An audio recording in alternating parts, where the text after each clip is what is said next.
Et bonjour à tous. Vous regardez l'arc 2 du débrief des Worlds.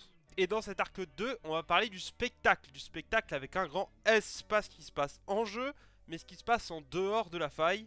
Puisqu'il faut quand même se rappeler que l'e-sport de League of Legends n'est qu'une vitrine pour le jeu, et qu'une vitrine c'est censé être le plus magnifique et beau possible. Donc en termes de spectacle, c'est un peu comme en termes de jeu. On a eu du bon et du moins bon. On va commencer par le moins bon. Déjà, je trouve que techniquement, même si Riot fait des efforts, on a encore trop de pauses en jeu. J'ai pas compté le nombre exact de pauses, mais je crois que dès la première journée, on en a déjà eu deux. Des pauses qui parfois se rallongent. Parfois c'est justifié, d'autres fois c'est un peu flou. Donc il s'agirait d'augmenter le niveau technique autant que faire se peut. Surtout qu'on était, pour les premiers jours en tout cas, dans le studio LEC, donc un studio très connu par Riot, donc même pas d'excuses d'adaptation ou je ne sais quoi. Non, vous étiez à la maison. Donc il s'agirait de faire un petit peu mieux. Moi, quand je joue dans un endroit que je connais parfaitement, j'attends que techniquement ce soit aussi parfait. Le deuxième point, c'est le studio. Effectivement, en fait, on a eu des matchs ultra hype en Swiss Stage. Des affiches qu'on voit qu'une fois par an, des fois même pas une fois par an, si on n'a pas de chance sur le tirage. Et pourtant, on a eu ces affiches dans un studio de 300 personnes. C'est un peu dommage. Alors je conçois qu'il faille investir de l'argent, beaucoup de temps, des équipes, etc. pour organiser ça dans des plus grandes salles. Mais je pense que s'il y a bien un moment où ça vaut le coup, c'est quand même pour les Worlds. Donc je suis un peu déçu que le Switch Stage ait eu lieu au studio LEC.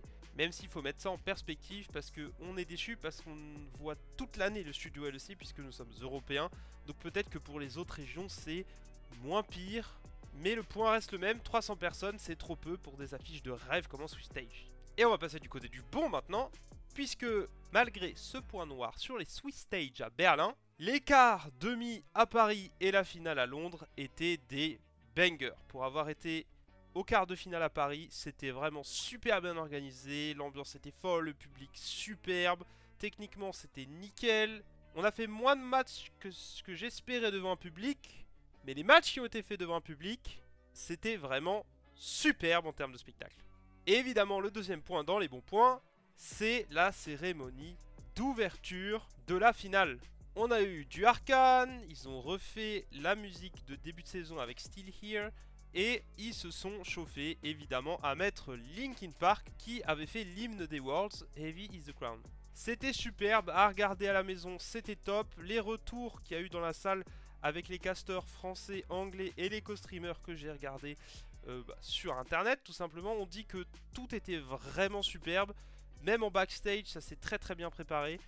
C'était un pur banger, du spectacle à l'américaine à l'état brut.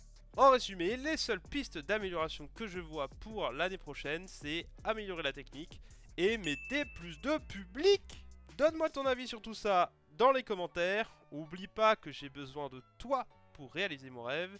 Et sur ce, on se recapte très vite. Peace!